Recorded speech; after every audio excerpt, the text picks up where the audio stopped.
Indian stock market में जो ये अभी अभी तेज गिरावट आई है, उसने इन्वेस्टर्स के मन में एक डर सा पैदा कर दिया है।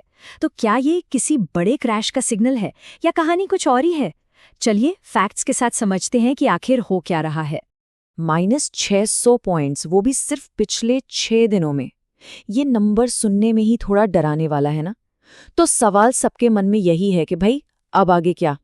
तो आज का असली सवाल यही है, क्या मार्केट सच में क्रैश होने वाला है या फिर ये जो बड़े बड़े खिलाड़ी हैं जिन्हें हम स्मार्ट मनी कहते हैं, उनका कोई गेम है ताकि छोटे इन्वेस्टर्स डरकर अपना माल बेच दें। चलिए इस पूरे खेल को डीकोड करते हैं। इसे ठीक से समझने के लिए हम कुछ चीजों पर नजर डालेंगे। पहले तो ये 600 पॉइंट की गिरावट क्यों आई, फिर देखेंगे कि खबरों में और असलियत में क्या फर्क है, पैसा कहाँ से आ रहा है, कहाँ जा रहा है, चार्ट्स क्या कह रहे हैं, और सबसे जरूरी, एक इन्वेस्टर को ऐसे में क्या करना चाहिए। तो सबसे पहले बात करते हैं इस 600 पॉइंट की गिरावट की। देखिए, ये जो गिरावट है ना, ये किसी एक वजह से नहीं हुई है, बल्कि कई सारी चीजें एक साथ हो गईं जिससे मार्केट पर प्रेशर बन गया। इसके पीछे मोटे तौर पर 3 बड़ी वजह हैं।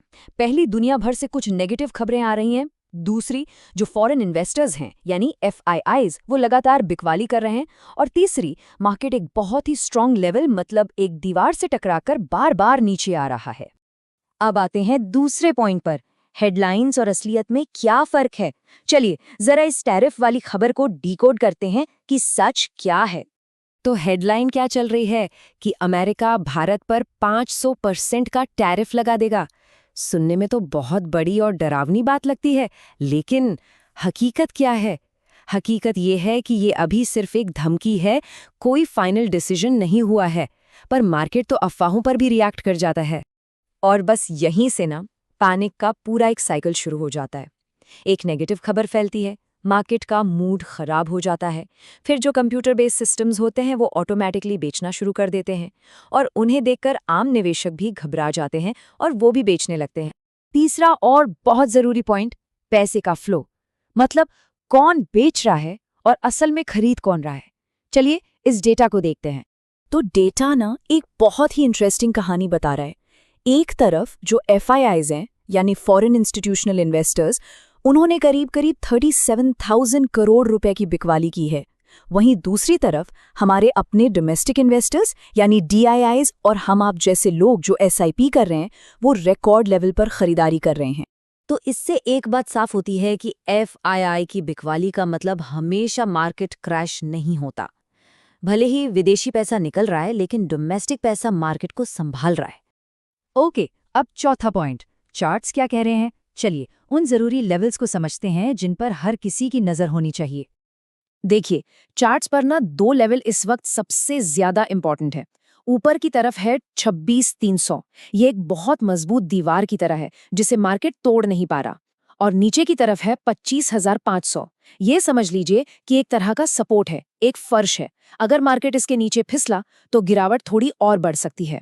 और अब आते हैं सबसे बड़े सवाल पर, हमारा 5वां सेक्शन, ये करेक्शन है या क्रैश।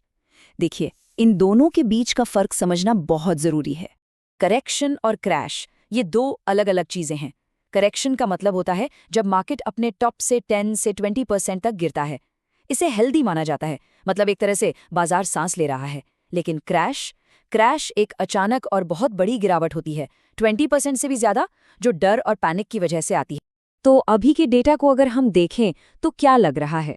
देखिए, सबसे ज्यादा चांस एक हेल्दी करेक्शन का ही है, मतलब मार्केट शायद 8 से 12% तक गिर सकता है। 2008 या 2020 जैसा कोई बड़ा क्रैश आए, इसके आसार अभी तो बिल्कुल ना के बराबर दिख रहे हैं। तो ठीक है, ये सब तो समझ लिया। अब करना क्या है? हमारा आखिरी सेक्शन, एक पेशेंट इन्वेस्टर को इस माहौल में क्या करना चाहिए। तो एक इन्वेस्टर के लिए एक्शन प्लान क्या होना चाहिए? बहुत सिंपल है। पहला, डर के मारे बिल्कुल मत बेचिए। दूसरा, उधार का पैसा या ज्यादा लेवरेज मत लीजिए। तीसरा, थोड़ा कैश हाथ में रखिए ताकि मौके पर काम आए। चौथा, अच्छे स्टॉक्स की एक लिस्ट बनाकर तैयार रखिए। पांचवा, अपनी SIPs को चलने दीजिए, उन्हें मत रोकिए। और सबसे जरूरी, न्यूज़ के शोर पर नहीं, मार्केट के लेवल्स पर फोकस करिए। और आखिर में बस एक बात याद रखिए, मार्केट हमेशा रिटेल इन्वेस्टर्स का इम्तिहान लेता है, लेकिन जो धैर्य रखते हैं, रिवॉर्ड भी उन्हीं को मिलता है। सिर्फ 6 दिन में 600 पॉइंट गिरना कोई क्रैश नहीं होता।